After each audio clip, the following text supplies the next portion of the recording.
YouTube, what's up, man? It's your boy Frank Games back for another video. Today I'm going to be talking about the draft for WWE Raw 2024. We're going to go through the picks and talk about everything that happened on the show. So before we get into that, make sure you like, share, comment, and subscribe if you're new.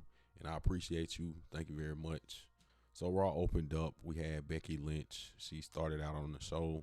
She came out there and she was talking about how she's the man and how she started out and how she became the man. And then after that, we got Liv Morgan. She came out there and said, "You would never be the champion if it had not been for what I did to Rhea Ripley."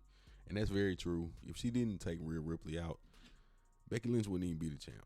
Then we had Nia Jax come out there, and Nia Jax was talking about how she's now on SmackDown, but she wanted to have a match or something with somebody on Raw. So they set up a match for Nia Jax versus Liv Morgan. So they started out the show. We get round one of the draft for Raw. So the first round we had Raw. They picked Gunther and Ludwig Kaiser for Raw. Then we had SmackDown. They picked Jade Cargill. Then for Raw, they picked Damage Control. So for SmackDown, they had Kevin Owens. First round, the only notable pick was Damage Control going to Raw. Other than that, everybody else, they stayed on the show that they were on. Again, a lot of these picks, they seemed like they were just people staying where they were.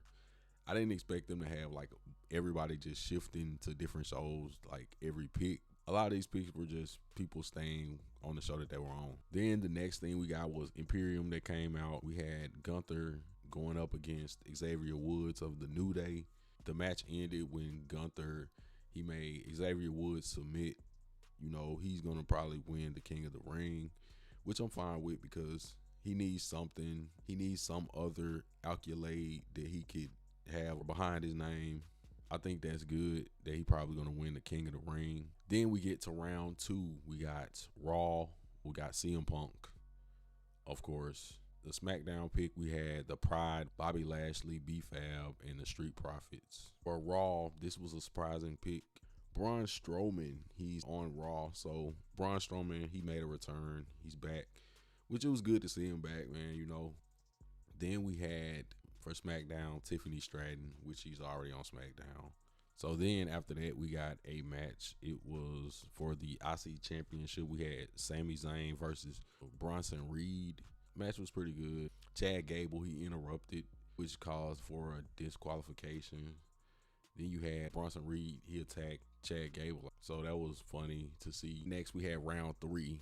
We had Raw, LWO, all the members of LWO, and Carlito. So that's weird that they had Carlito drafted to Raw as well. So I don't know what they're doing with Carlito. I thought he turned on them. So why would they have him on Raw with them? That doesn't make sense, but I don't get it. But SmackDown, they had Legado del Fantasma, Santos Escobar, and his whole crew. So then for Raw, we got Drew McIntyre. He's been on Raw anyway. So then for SmackDown, they got Shinsuke Nakamura. I don't know what they're doing with Shinsuke Nakamura. I feel like they don't really know what to do with him because he was on Raw and they had some great video packages with him.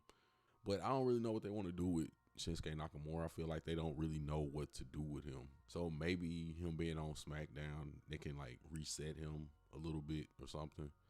I think that would be good for him. But it was a segment where, you know, Drew came out there and he was like mad and pissed off and stuff. So, and after that, he was talking about CM Punk and all of that. And he looks over in the crowd and he sees like CM Punk in the skybox. So CM Punk's, he calls him out and everything. And later on in the show, when Drew was looking for CM Punk, Drew went up to the skybox looking for Punk and he wasn't there. And then he looks down in the ring and he sees CM Punk in the ring. So like CM Punk is playing mind games with Drew McIntyre. I love to see it, man. It's cool. I like this feud so far. It's been pretty good. And, you know, I'm enjoying the CM Punk, the promos and stuff he's cutting because CM Punk's always been good on the mic, in the ring, and on commentary, as he mentioned. So, yeah, I'm enjoying the feud between the two. So, round four, we had Raw. For Raw, we had the Judgment Day which is Finn Balor, Dominic Mysterio, and JD McDonough. So I know Rhea Ripley's injured, but they didn't include her on that. So was that purposely done, or did they just do that because she's injured and she's not an active member of the roster? So I don't know, when she comes back, where is she gonna be at? Is she gonna be on Raw or SmackDown? I'm just wondering. And I know they said the champions, they aren't eligible to be drafted. So Damian Priest wasn't on there, so he's not like a part of that. So it was just interesting. That was just something I wanted to throw out about that. Then for SmackDown, we had Naomi. For Raw, we had Ilya Dragunov. So I thought this was a great pick because he came up from NXT and he's going to be on Raw. So I thought that was a really good pick that they had. Probably the best pick of the draft. I don't really watch NXT like that, but I've seen some of his matches. He can go in the ring. So that was a really good pick. And then for SmackDown, we had Chelsea Green and Piper Niven. So after that, we had round 5. For Raw, we had the New Day. Then for SmackDown, we had Pretty Deadly. And for Raw, we get Lyra Valkyria. She's another NXT talent. I've seen her a little bit in the ring when she had that match with Rhea Ripley on NXT, but I don't really know much about her in-ring ability, so maybe it'll be good that she can showcase her talent on Raw. Then for SmackDown, we got Candice LeRae and Indy Hartwell. I feel like they're just floating in the women's division. They're not really doing much with them, but we'll just see what they do on SmackDown. Then after that, we had a match for the World Tag Team titles. We had Awesome Truth versus Alpha Academy. Awesome Truth, they retained the titles. They hit the Truth Crushing finale. I think that's what they call it. That finisher looks kind of sloppy, bro. Like, they got to tighten it up a little bit with that. Then for the 6th round of the draft, we had, for Raw, we had the Final Testament. You know, Karrion Kross and his crew, they're on Raw, so they're coming to Raw. Then for SmackDown, we got DIY, Tommaso Ciampa and Johnny Gargano. They're going to SmackDown. Then for Raw, we got Bronson Reed. He's already on Raw, so he stays. Then for SmackDown, we get another NXT call up. This is another girl. This is Blair Davenport. So they called up a lot of female talent. I wonder what they're going to do. I think they're trying to beef up the women's division a little bit because it seems like they want more women talent right now, I guess. So that's good, though. That's it for like all the picks of the draft. Do I think the Raw draft was better than SmackDown's? I would say yes, but not by much, honestly.